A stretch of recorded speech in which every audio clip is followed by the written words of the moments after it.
capturing the attention of the global media was a very important part of the international liberation struggle. And the fact that we were given the degree of international publicity and recognition that we did was a very important restraining factor in the position taken by the Nixon administration, which had been openly and explicitly supportive of Pakistan in that period, and was constrained from being even more active in their support because of the mobilization of international opinion through the media and through the access we had to the Congress and the legislative process and the public opinion makers who took on and confronted their own government in support of the Bangladesh liberation struggle. So this publication of Prothom Alo and those who have put it together, my felicitations to them. My address here is essentially to be focused on addressing Bangladesh's ongoing, or you may say, unfulfilled liberation struggle. Strangely enough, I was invited to give a similar presentation, I would say some 25 years ago. And I made such a presentation, I remember, in the Mukti Juddha Jadugar. I don't know if anyone is around here who may have been present on that particular occasion. I can see some who were associated with the Jadugar who might remember it, or they may have been there, but their memories, if they are that old, would be like mine, rather enfeebled. Between then and now, I would say that the situation in many ways has evolved much more positively. Certainly, some of the anxieties which we had at that time about the unfulfilled trajectory of our economic development at that time was still a matter of considerable concern. Certainly, towards the end of the 1990s, I remember, we were still not sure how far we would be able to have a sustainable development path, even though there were promising signs emerging at that time. Poverty was still rampant. Inequalities, of course, had already begun to emerge. In fact, round about 2001, I gave at Dhaka University the Abdul Karim Memorial Lecture, which I titled From Two Economies to Two Societies, because at that time we were already visualizing the emergence of elite class, the singular growth in social and economic disparities, and a significant departure from one of the central elements of the vision of the liberation struggle, which was incorporated into the four founding pillars of our Constitution. Today, the situation, I would say, is significantly better in a number of areas. I will talk about that. But the basic focus of my presentation to you is to address what we would regard as some of the unfulfilled elements of that struggle.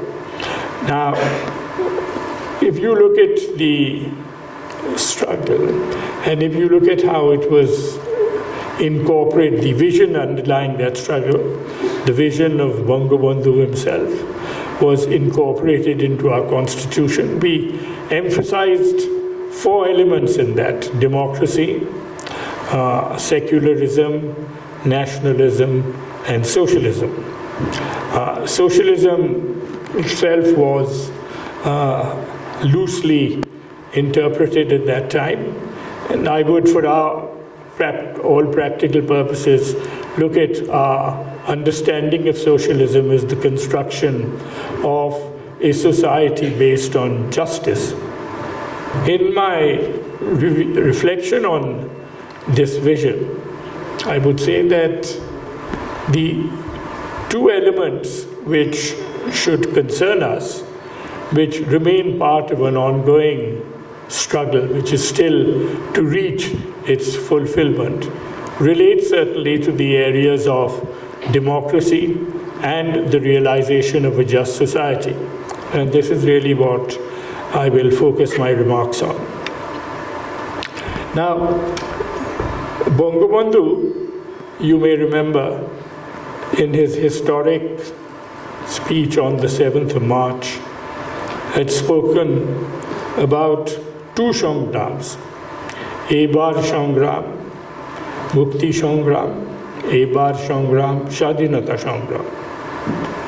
Shadinata Shangram was clearly understood and was part of the fulfillment which was attained on the liberation of the country, on the proclamation of independence and the eventual liberation of the country. And we have attained rank of a sovereign status, and we may proudly proclaim our sovereignty over these 52 years.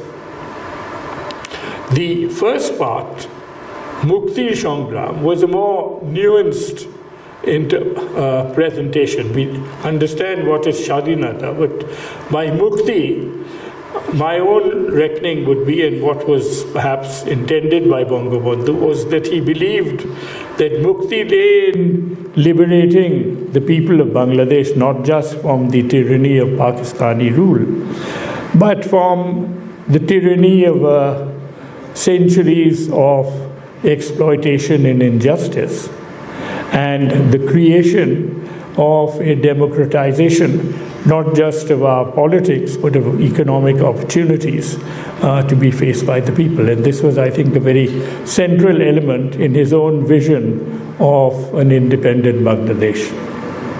So, what I will talk about today is the ongoing struggle to realize the construction of the just society which was envisaged by Bangabandhu and which was recognized and enshrined in our constitution. But before I more substantively look at this, I would want to address the more positive sides of our liberation struggle. Looking back 52 years, at the conditions which prevailed at the time of our liberation, and even looking back another 25 years, we should recognize that quite significant transformations have been registered. In the paper I will be eventually presenting, which will emerge out of these talks, I will identify some of the critical elements of our advance. But one or two figures which come to mind relate, for example, to comparing ourselves with Pakistan and what has happened there. If you remember, a great deal of the struggle at that time was all about the wide economic disparities which existed. And at the time of liberation, in fact, Pakistan's per capita income had advanced from about 30% in the beginning of the 50s to about 60% ahead of the Bangladesh per capita income. Now, if you look at the numbers today, our per capita income is about 60% ahead of Pakistan. Our GDP, which was again significantly behind Pakistan at that time, I think has also now significantly moved ahead. And in many other developmental indicators, whether we are looking at our export growth and diversification, our GDP growth, our growth in social indicators, in all these areas, we have advanced very significantly. And in some areas, we have even moved ahead of India. Certainly in some of our, depending, of course, I mean, much of this depends on the sort of calculations you use. But during the COVID period, some numbers were even being presented that our per capita income had even crossed India's. And certainly in terms of the progress in our human development indicators, whether we are talking about healthcare, whether we are talking about education, whether we are talking about gender advancement of women, in all these areas, Amartya Sen and his colleagues have actually written and commented on the fact that we have moved ahead of India in these areas. So Pakistan itself is a long way behind us now. And if you look at the comparison of the trends in the Pakistan economy compared to ours, anyone who has talked to Pakistanis recently, particularly economists, are all deeply conscious of how well we have advanced compared to them.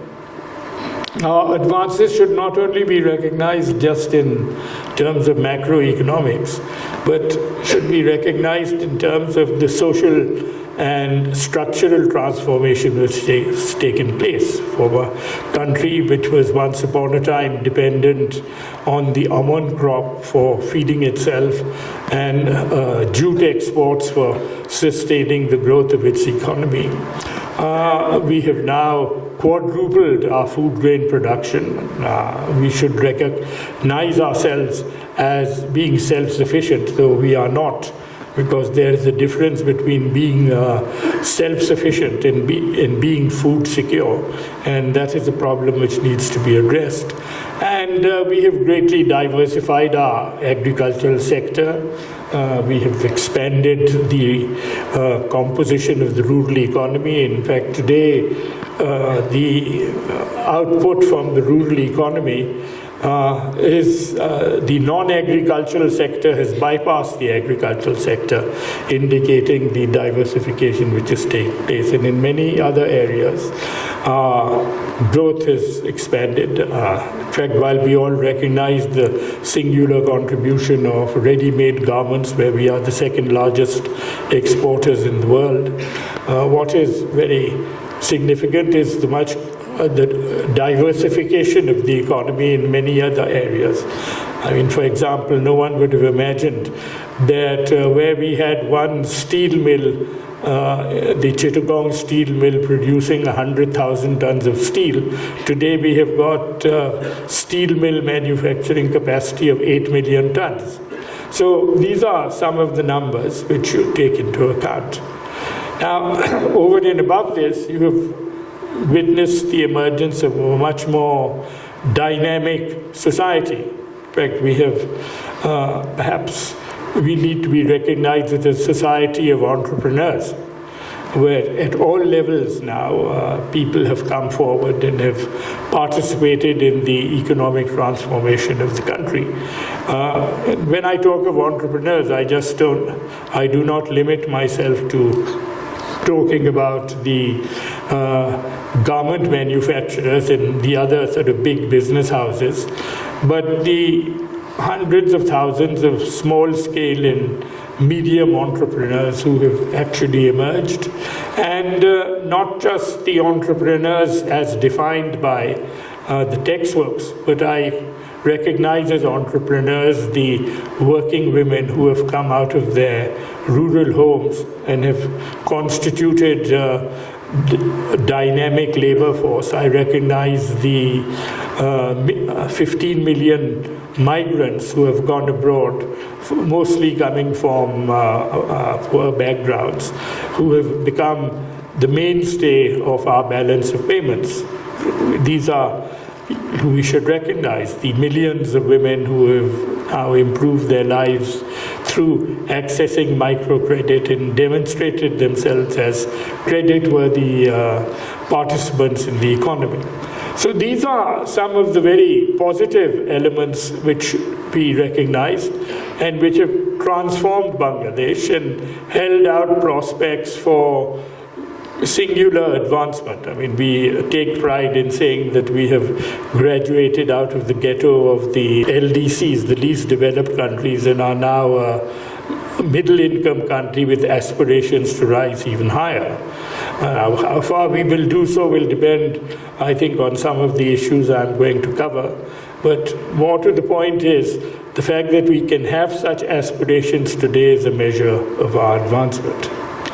Now, what then remains to be addressed? What is the unfinished part of the liberation process? And I think the areas where we need to recognize that our progress has left, you may say, a very large ground to be covered, relate to our democratic process, and relate to the growth of inequalities and the aggravation of injustices in our society, which have contributed to and perpetuated the social and economic disparities which now inform our society.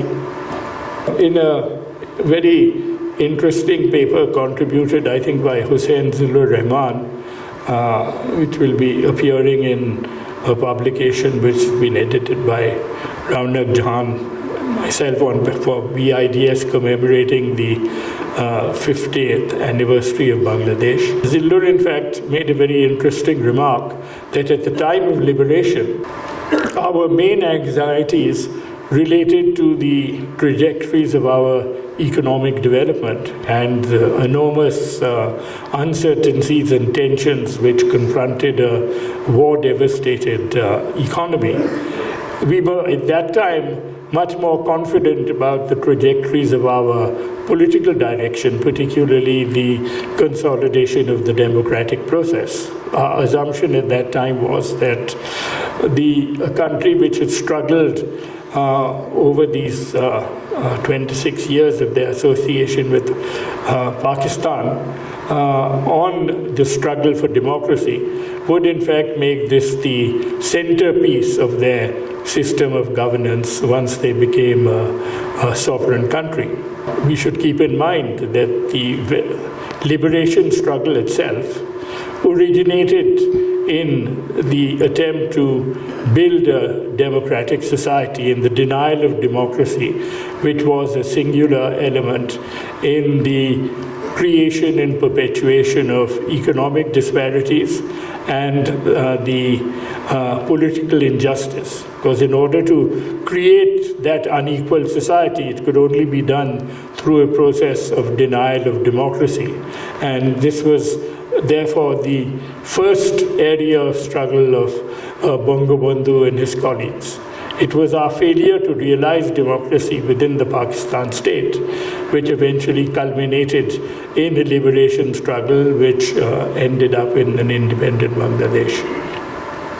So, looking at the state of democracy, we see that over a 52-year period, we have not really been able to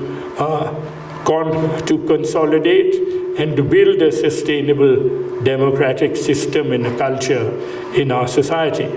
After 52 years, we are still trying to work out an acceptable system of holding elections. Who would have thought that this would have been a matter of central concern? Inability to construct a workable system of holding elections has led again to a process in which throughout the decade of the 80s and periods of cantonment rule, you had a situation in which the concept of a free and fair election became completely alien to our consciousness. And it required a massive political mobilization to eventually get us back on the democratic path. I remember when I used to meet colleagues from Pakistan in the course of the 1980s, one of the first things they would always tell me is that how is it possible that after all those years of struggle in Bangladesh, you have ended up being ruled by the cantonment? We can understand this happening in Pakistan. How did it happen in Bangladesh? And I must say that I could never provide a very satisfactory answer at that time.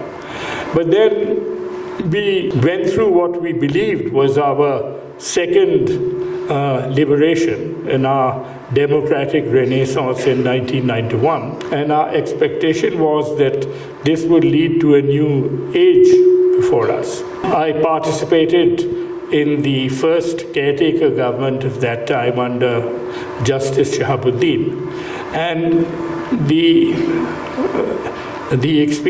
our whole experience was at that time a largely experimental experience. We did not really expect, or we were sure how this would work out. But I remember Nikhil Chakravarti, the editor of Mainstream, one of the leading left magazines in India, who came as an election observer, pointing out that that election, which he was there as an observer, was probably the freest and fairest election he had actually witnessed in his whole life. He was then in his 70s and just died a year after being there. And the experience with that inspired the struggle by Sheikh Hasina for establishing a system, institutionalizing the system of elections under a caretaker government. And the end result of a 2-year struggle, political struggle, was the enactment of a constitutional amendment for elections under a caretaker government. And that was a campaign led by the current Prime Minister and a broad spectrum of the political opposition at that time. And it was, in order for that to come about, it required a consensus between the two main parties, the Awami League and the BNP, and that itself was a singular achievement. The establishment of a system of elections under a caretaker system, of course, led to the holding of relatively free and fair elections. Now, I mean, people may debate how free or fair elections actually are, but for me, I have two yardsticks of a free and fair election. One would be that it is contested by 2 or 3 major parties with a credible possibility of capturing state power. And because they are major contestants, the outcome of the election process will remain uncertain right to the end. The moment predictability is introduced into an election process, you have doubts about the credibility of that process. And of course, the second and most relevant outcome is whether an incumbent government is then displaced and the opposition party then ascends to power. I mean, if you look at the elections of 91, if you look at the elections of 96, of 2001, and of 2009, in all those cases of elections under caretaker government, opposition party actually came and held office. Now, needless to say, for reasons which have never been entirely made clear, we chose to do away with the system of caretaker governance. And the outcome, of course, has been sort of visible enough. I mean, we have had 2 elections whose credibility has certainly been questioned, not just here, but internationally. We are now facing the possibility of election again whose outcome is very clearly predictable. I mean, obviously, if the major opposition party is incarcerated or is in a fugitive condition, and the only contestants are going to be people from the ruling Gharana or people who are uncertain about their political identity and have what you may say a Janus-like face, where with one side of your face you are the opposition and with the other you are an election partner where you solicit for being gifted seats to contest the election. No one can take that sort of political party very seriously. So at the end of the day, we are facing the possibility of a third election in which the basic preconditions for a competitive and inclusive election are not really going to be fulfilled. Now, Arising from this, we may point out that further problems which were associated with the democratic process also related to how we practice democracy even in the good years when we had contested and credible elections.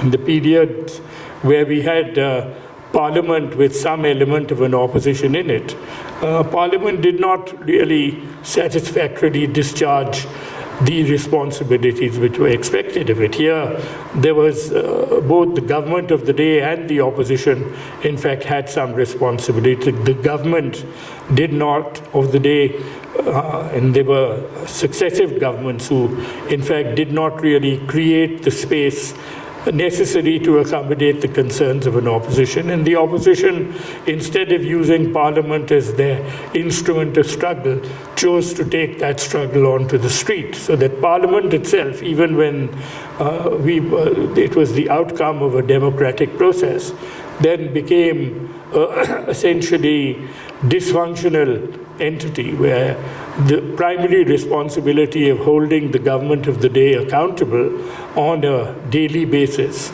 and to challenge their areas of malgovernance and to come forward with suggestions of how this could be improved. These were responsibilities which did not originate in Parliament. I don't know how many of you will remember, but probably throughout the period of the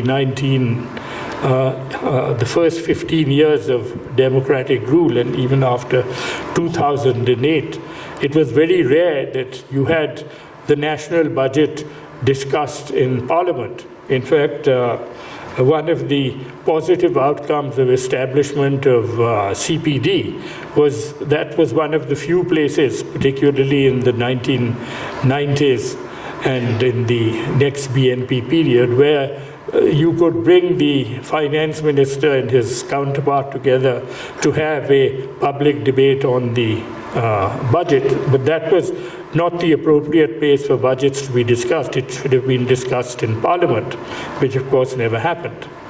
And of course, in a situation where you are not being exposed to challenge, the culture of that sort of legislature undergoes itself a sort of mutation and a change. I mean, what we have essentially witnessed over all these years is that very rarely are the important issues of the day now discussed in Parliament. I mean, how many of you can recollect a major discussion on the default crisis? How many of you can recollect a major discussion even on the way in which we handle our healthcare system during periods of emergency, and a whole range of other critical issues of national importance? There is really no substantive discussion in Parliament. Well, this is the natural place for this to have been held.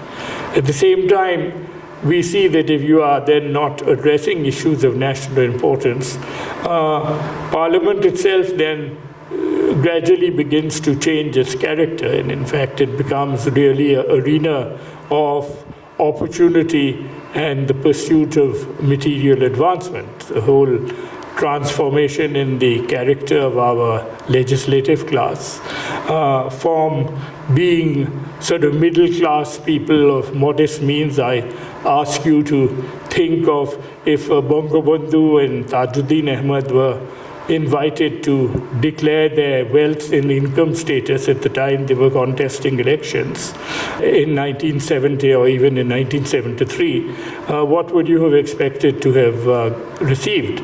Now, of course, we have been witness to the declarations which are made, which itself, I presume, are somewhat underestimated, because not all dependents are in fact actually cited in these declarations. And in spite of the limitations of these declarations, the figures that are emerging are really, boggle the imagination.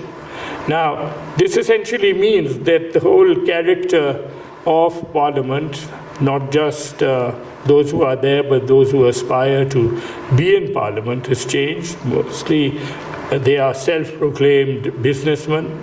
They are there to further their business interests. And the fact that incomes may have increased by a factor of 200 or 700% should not be occasion for too much surprise, because if you are a self-declared businessman, then presumably you will be using your presence there to advance your business fortunes. And this is what has happened. And this culture has now percolated down to all levels of elective office, all the way down to the Union Parishad, where actually being in power is a very central factor in being able to advance your business fortune. So whether you are participating in a tender for a particular project at the Union Parishad or Zilla Parishad level, or whether you are actually participating in some business opportunities which have been opened up over there, your political identity has become a very relevant factor. Now, all these elements indicate that even if you are wanting to practice a system of capitalism, and I mean there is no debate now that Bangladesh has fully embraced the idea of constructing a capitalist society. If you are constructing such a society, even within the framework of capitalism, you can have a distinction between what you would call competitive capitalism, which functions according to the rules of the market, and a system of what the economic literature has now termed as crony capitalism, where it is being practiced by using your access to power and office in order to then advance your business fortunes. So here, in such a society, you are witnessing an element of injustice even in the practice of capitalism within a market-based economy. And this is one of the concerns that we have. Now, in my own writings and in my own concern, I challenge the very nature of capitalist society and say that it is in the nature of a capitalist society that it should in fact create and perpetuate injustice, because that is what capitalism is all about. But what I would say is that even within capitalism, there are certain rules of the game, and if these rules are consistently violated for purposes of self-advancement, and you use power and privilege and patronage to do that, then the system itself begins to malfunction, and this is a grave danger. Certainly, you will see that there is a strong tendency. None of this, when I'm talking about all this, I'm not just talking about the current situation. I'm talking about a situation which, in fact, has evolved over the years, going back even into the Irshad regime, where you have basically created the foundations and the nature of a crony capitalist system. Now, here, what I would say is that in such a system, inequalities are inevitably going to grow, and even the regulatory contribution and impact of a market-based system is not going to function very effectively. So the discussion which now goes on about the growth of inequality, everyone is talking about this, not just us, but even the international community who have themselves contributed to the creation of such a system, all remain in quest of building what they hope will be a less unequal system.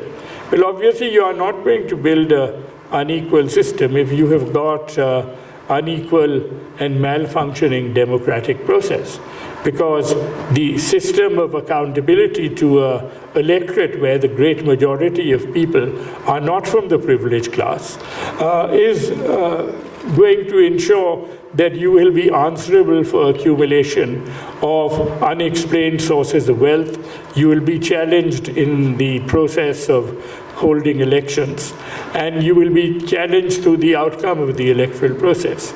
Now, here we see that these developments, in fact, are not available to us as a resource for, in fact, holding people who are holding power, not through a meritocratic and functioning democratic process, but through their ability to invest resources, to use those resources to deploy coercive mechanisms to ensure your electability, and at the end of the day, create a system in which the whole the whole elective class then becomes a privileged elite, and the vast majority of essentially disenfranchised population then has very little say in determining the character of the people who will represent them.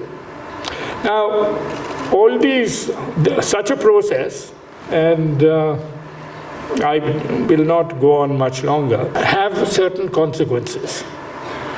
And the central consequence has been the emergence, creation, and perpetuation of unjust society.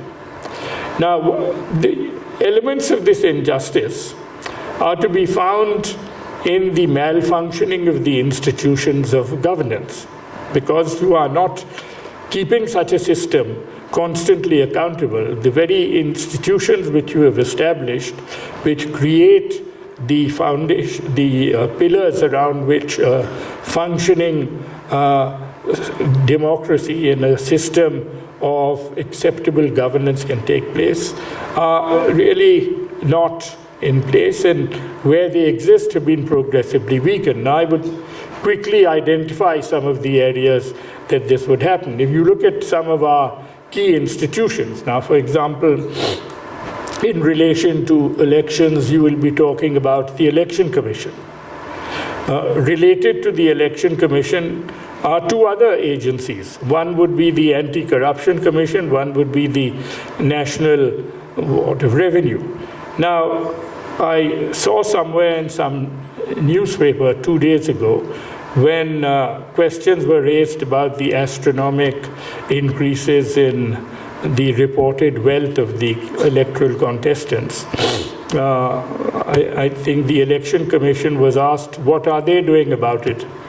And the Election Commission said, well, we are doing nothing about it, but we don't think that we have the responsibility to do anything. So the relevant question would then be, so then who has the responsibility to inquire how come someone's wealth has increased by 700%? Someone should be responsible. And of course, logically then, the two institutions would be the NBR and the Anti-Corruption Commission. But the fact that none of these three institutions were really mentioned as possible institutions which could be expected to discharge their designated responsibilities indicated that in one statement coming from the Election Commission, three institutions were effectively proven to be unable to discharge their designated functions. Now, this obviously is a matter of some concern. I mean, if you look at the functioning, for example, of the Anti-Corruption Commission, logically speaking, it shouldn't have been left to the election process where people have to, once every 5 years, declare their wealth status. A functioning Anti-Corruption Commission should be looking at a whole range of people, not just a few selected people, in most cases associated with the opposition, but should be looking at the legislatures, which should be looking at the people who are in running the machinery of government, whether in law enforcement or in the administration, and should then be identifying their wealth and income status, and should then be investigating this. I mean, becoming wealthy is not a crime. Important issue is how you accumulate that wealth and how transparently this process is actually investigated. So this action should be an ongoing responsibility, and that the people who are being investigated should not just be selected and underprivileged people, but virtually everyone, so that the law and the functioning of institutions should be applied to all citizens, whoever they may be, and these institutions should function with complete independence without fear or favor. A similar situation relates to the functioning of our judicial system. Here again, the essence of a functioning judicial system is represented by the statue, which is, I think, remove that statue at least from public view, but in many law courts around the world you have this statue of justice with a blindfold over their eyes. The system should be that the blindfold should cover both your eyes. When you go into a system of one-eyed justice, where you can only see the injustice of some people, but you do not see the injustice of a whole range of other people, then that is not an acceptable system of functional justice. If you, in fact, have a system of law enforcement in which some people will be made the beneficiaries of a proactive law enforcement system, but others who may be as conspicuously liable to the attention of law enforcement authorities but do not get to see them, again you have a problem. So the whole law enforcement system, to be a functioning institution, must actually discharge its responsibilities with a degree of consistency, with a degree of integrity, and with a complete indifference to the political identity, or for that matter, even the financial capacity of the people with whom you are actually doing business. This is a functioning system which is dedicated to proclaiming the rule of law. Similarly, you would look at institutions like the central bank, which are really expected to be regulating the functioning of the financial system. Now, we have been witness to what has now become part of our vocabulary, the default culture. Now, whilst we are seeing this today, and much is talked about, I wish to point out that the antecedents of the default culture go back to the regime of President Ziaur Rahman. In fact, studies which I did at BIDS involving various people, including one of them, Binoy Sen, sitting there, actually identified defaults which were being built up and accumulated and unattended at the time of the Zia regime, during the Irshad regime, and then which continued through the democratic era down to the present. So that as a consequence of defaults becoming established as, in fact, defaults becoming institutionalized. I mean, the institution of the central bank was to see that you regulated the financial system so that people would would borrow money, would run credible businesses, and would then repay their loans. If over several decades you fail to do that, then a new institution emerges, and this is the default institution rather than a centrally banked and regulated institution. And the default culture then becomes part of the business model of anyone who is wanting to advance themselves. Because what has now happened is that if you have perpetuated your defaults over not just 10 years, but maybe 20, 30, even 40 years, you then get into a situation in which people will feel that only fools service their debts, and that if you want to be a successful businessman, you should at least default on 3 or 4 occasions, and where possible, you should even not pay your debt at all, and that hopefully at some point it will get written off. So this then becomes part of a process, and you are seeing the outcome of this. Now, in a functioning, well-banked central banking system, it would be the responsibility of the central bank to monitor this and to see that such a process does not become an accepted norm. You would see to it that when you assign banking licenses, you do not hand this out as if you are distributing candy to children. You are looking at this and creating a system in which credible banking institutions are established. Today, Bangladesh has more banks than India does, simply because we have been indiscriminate in the way we have distributed banking licenses, and you have situations in which banking conglomerates controlling 7 or 8 banks then come into existence and then do not even run them with efficiency or integrity. So all these reflect the failure, an institutional failure, and the creation of an unjust economic system in which an elite is permitted to default on loans. The most credible borrowers happen to be at the base of your system, the microfinance borrowers with repayment rates of 80, 90, 95%. So such a system is neither efficient in market terms, nor is it a just system, and certainly it is an inappropriate vehicle in which to aspire to graduate to becoming a developed society. Now, let me end by saying that at the end of the day, the injustices that I have identified are manageable injustices.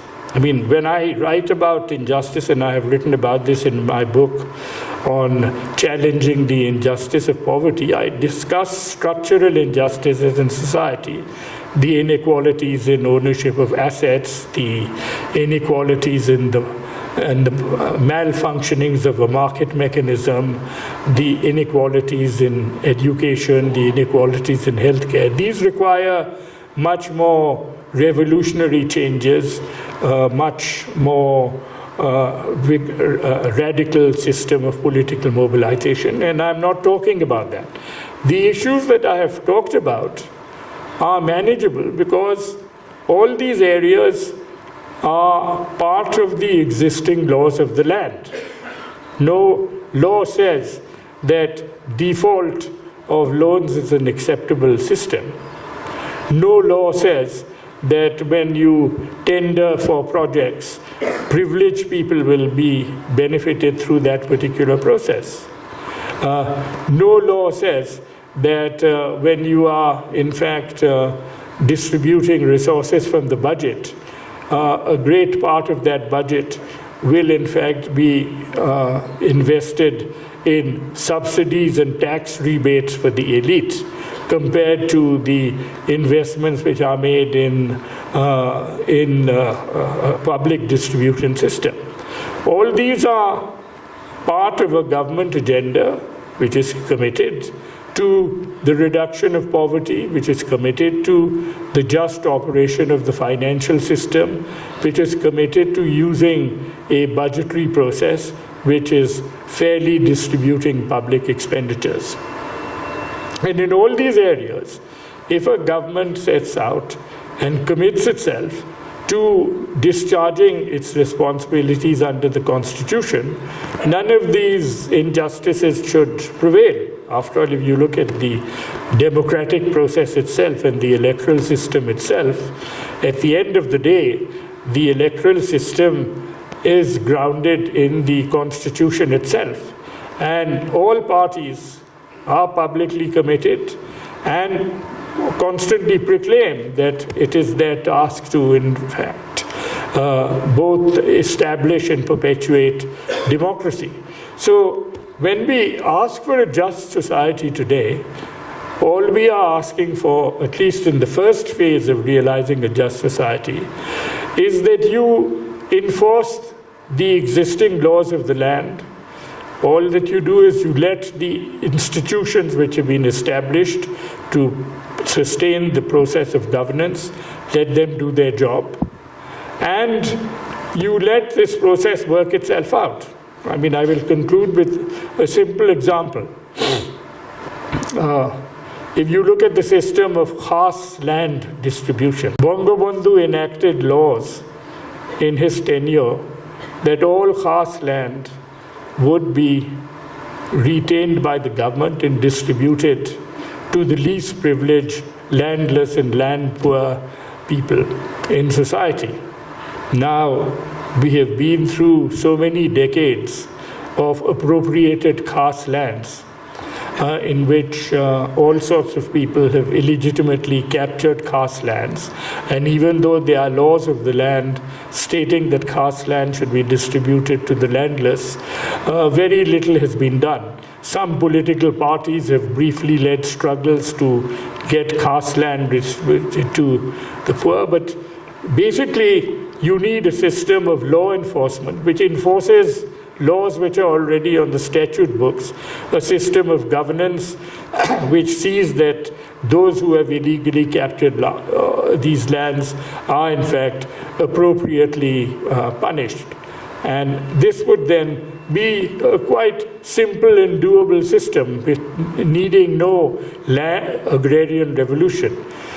So this is an area which could be we could extend this particular prospect to many other areas of the economy and systems of governance, where you simply set out to do what you have committed to do, implement policies that you yourself have legislated, and make the institutions which are in place function as they are intended to do.